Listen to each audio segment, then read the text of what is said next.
कुछ रातें ऐसी होती हैं जो कभी ख़त्म नहीं होना चाहती। वो अंधेरे की स्याही से लिखी जाती हैं और खून के निशानों पर ख़त्म होती हैं। मध्य प्रदेश के घने जंगलों के बीच भूमका रेलवे क्रॉसिंग एक ऐसी ही जगह है। यहाँ दिन में भी सूरज की रोशनी डरते डरते ज़मीन छूती है और रात को यहाँ हवा नहीं चलती, बल्कि पुरानी यादें और चीखें टहलने निकलती हैं।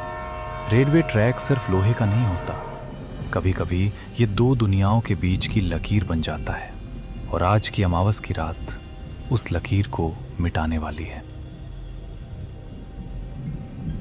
काका, 11:15 बज रहे हैं। मुझे तो लगा था रेलवे की नौकरी में बड़ी हलचल होती है, पर यहाँ तो ऐसा लग रहा है जैसे हम दुनिया के आखिरी छोर पर बैठे हैं।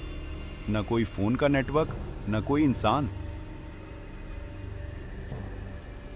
हलचल देखने का इतना शौक है तो शहर के स्टेशन पर ड्यूटी मांगनी थी बेटा। जंगल में हलचल का मतलब अक्सर मुसीबत होता है। यहाँ सन्नाटा ही दोस्त है। वैसे काका, जब मेरी पोस्टिंग यहाँ हो रही थी तो स्टेशन मास्टर साहब ने मुझे अजीब नजरों से देखा था। कह रहे थे, नया खून है, देखो कब तक टिकता है। ऐसा क्यों कहा उन्होंने? क्योंकि इस कैबिन का इतिहास खून से लिखा गया है रमेश।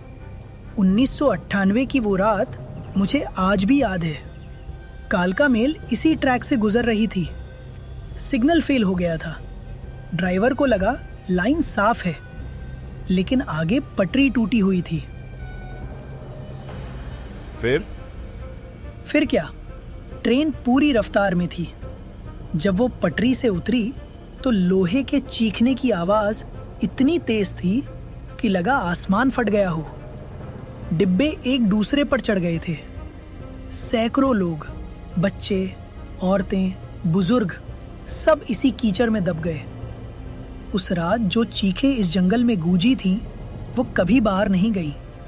वो आज भी यहीं हैं, हवा में, पेड़ों पर और कभी-कभी इस कैबिन के दरवाजे पर।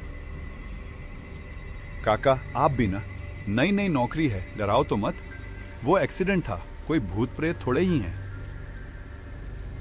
भूत नहीं बेटा, छलावा है। वो अतृप्त आत्माएं हैं जो आज भी सफर पूरा करना चाहती हैं। उन्हें जिस्म चाहिए, उन्हें आवाज चाहिए। तभी एक जोरदार धमाका होता है, कड़ कड़ धड़ाम।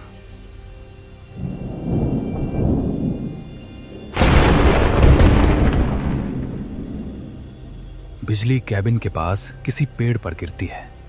कैबिन की बत्ती बुझ जाती है। सिर्फ लाल रंग की इमरजेंसी लाइट जलती है। अरे यार, लाइट भी गई।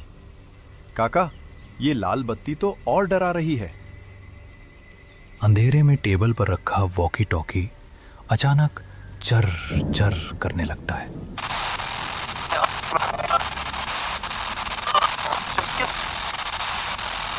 सिग्नल दो, गाड़ी आ रही है। शुक्र है स्टेशन मास्टर तिवारी जी का मैसेज है। कम से कम कोई तो जिंदा है। मैं जवाब देता हूं।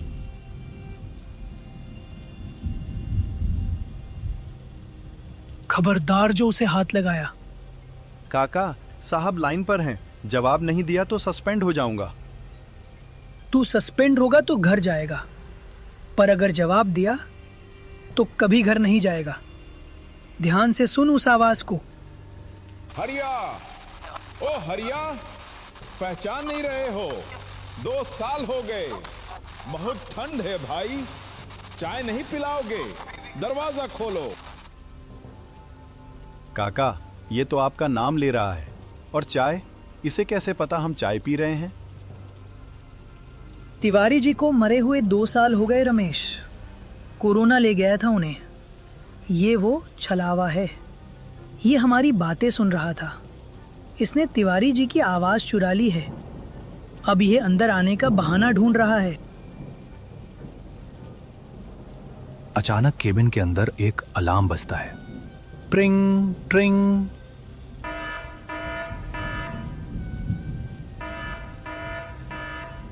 पैनल पर सिग्नल की लाइट ग्रीन से रेड हो जाती है।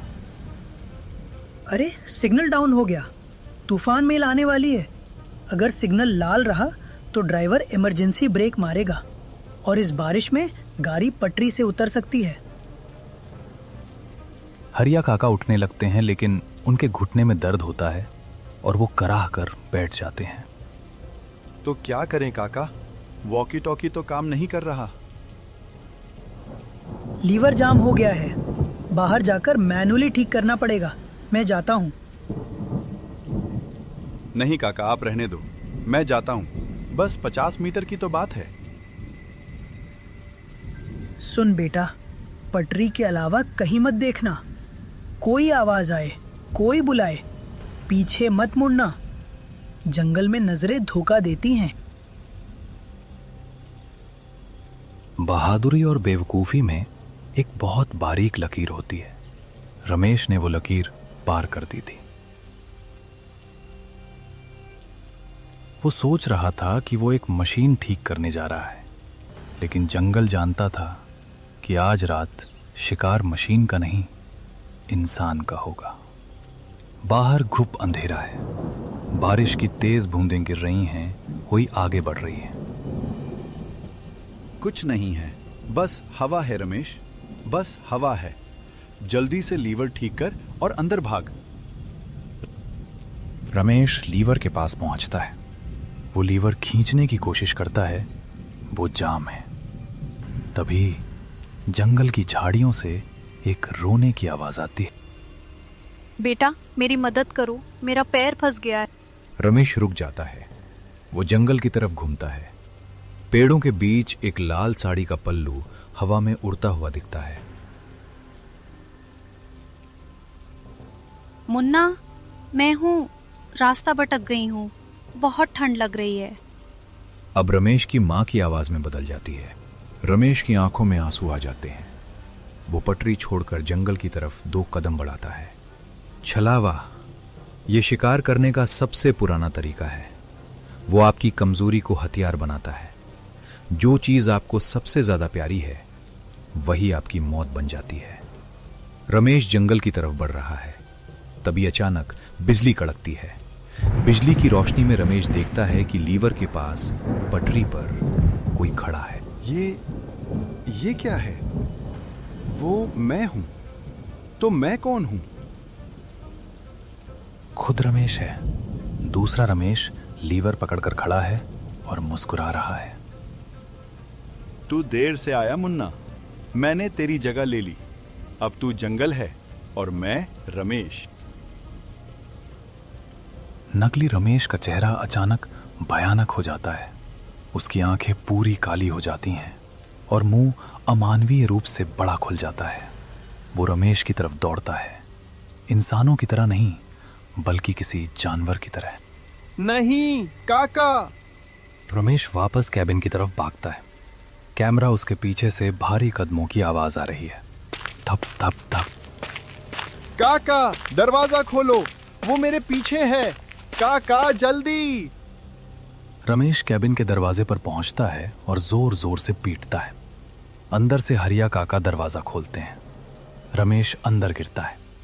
काका तुरंत दरवाजा बंद करते हैं और सांकल चढ़ा देते हैं। रमेश बुरी तरह हांफ रहा है।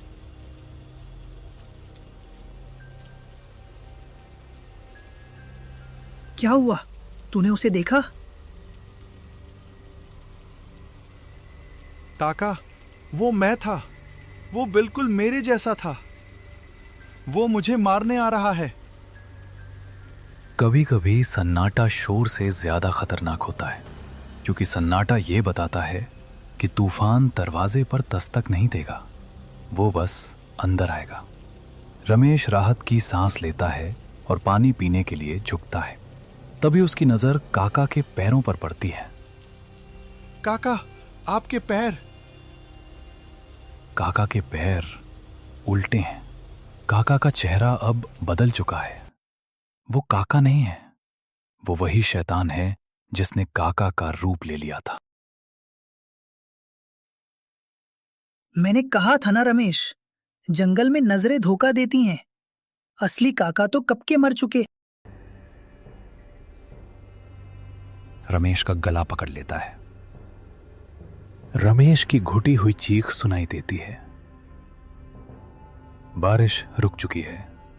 चिड़ियों की चहचहाहट, ट्रेन तूफान मेल शांति से गुजर रही है। रमेश बैठा है। वो बिल्कुल ठीक दिख रहा है। उसके हाथ में चाय है। हाँ माँ, रात बहुत डरावनी थी। सिग्नल खराब हो गया था, लेकिन काका ने और मैंने सब ठीक कर दिया। अब मैं घर आ रहा हूँ। काका ने कहा कि मुझे ये नौकरी छोड़ देनी चाहिए। रमेश घर जा रहा है, या शायद वो चीज घर जा रही है जिसने रमेश का चेहरा पहन लिया है। जंगल में उसी कैबिन के अंदर जाता है। कैबिन पूरा टूटा फूटा है। मकड़ी के जाले लगे हैं। ऐसा लगता है यहां सालों से कोई नहीं आया। जमीन पर एक पुराना जंग लगा हुआ कंकाल पड़ा है जिसने रेलवे की वर्दी पहनी है, और उसके पास रमेश की लाश पड़ी है जिसकी आंखें खुली हैं और चेहरे पर खौफ है। रमेश का फोन जो लाश के पास पड़ा है बजता है। स्क्रीन पर लिखा है मां कॉलिंग। भूमिका, जंगल से कोई कभी वापस नहीं जाता। जो वापस जाता है वो कोई और होता है।